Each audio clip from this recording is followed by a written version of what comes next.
नमस्कार मैत्रिणींनो, शुभांगी रेसिपीजमध्ये आपले सर्वांचे स्वागत।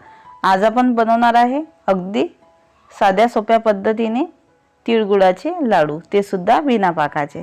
त्यासाठी मी 1 कप तीळ घेतले आहे, पाव वाटी शेंगदाणे आणि 1 वाटी आपल्याला गूळ घ्यायचा आहे। हवं तर तुम्ही कमी जास्त घेऊ शकता। सुरुवातीला आपण कढईमध्ये तीळ हे छान असे भाजून घेऊ। मध्यम आचेवर आपल्याला ते भाजून घ्यायचे आहे। हे पहा, छान असे तीळ आपले हे फुलायला लागले आहे। भाजल्यामुळे ते तीळ छान असे फुलत आहे आणि त्याचा रंग सुद्धा थोडासा बदललेला आहे।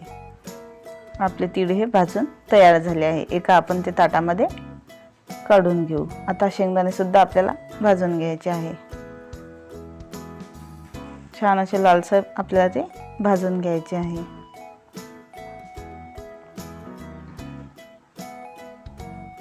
शेंगदाणे आपले भाजून झाले आहे, ते सुद्धा आपण मिक्सरच्या भांड्यामध्ये काढून घेऊ। थोडेसे थंड झाले की ते जाडसर असे आपण ते फिरवून घेऊ।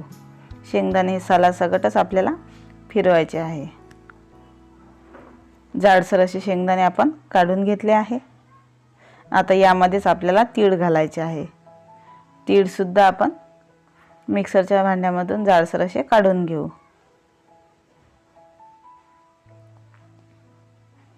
आता हे मिश्रण आपण एका भांड्यामध्ये काढून घेऊ आणि त्यामध्ये बारीक केलेला गूळ घालून घेऊ।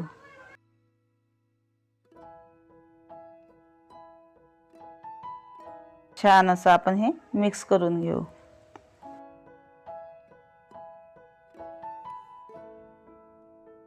आता हे आपल्याला मिक्सरच्या भांड्यातून पुन्हा फिरून घ्यायचे आहे। जास्त बारीक करायचं नाही, थोडंसं जाडसरच आपण हे काढून घेऊ। अशा पद्धतीने ते मी मिक्सरच्या भांड्यातून काढून घेतले आहे। साधाच गूळ मी वापरलेला आहे। आता एका भांड्यात हे सर्व मिश्रण काढून घेऊ आणि याचे आपल्याला छोटे छोटे लाडू बांधून घ्यायचे आहे। अशा पद्धतीने आपण हे लाडू बांधून घेऊ। अगदी कमी वेळामध्ये, अगदी 10 ते 15 मिनिटात हे बिना पाकाचे तिळगुळाचे लाडू सहज तयार होतात। पाक करायचं टेन्शन नाही, अगदी सोप्या पद्धतीने ते तयार होतात। हिवाळ्याच्या दिवसामध्ये हे लाडू अतिशय पौष्टिक आहेत आणि खास करून ते मकर संक्रांती करता बनवले जातात। अशा पद्धतीने मी लाडू तयार करून घेतला। आता सर्व लाडू आपण असेच बनवून घेऊ।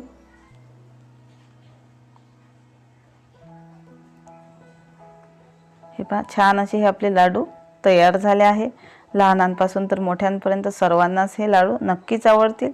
तर अशा साध्या व सोप्या नवनवीन रेसिपी पाहण्याकरता शुभांगी रेसिपी या चॅनलला लाईक आणि सबस्क्राईब जरूर करा।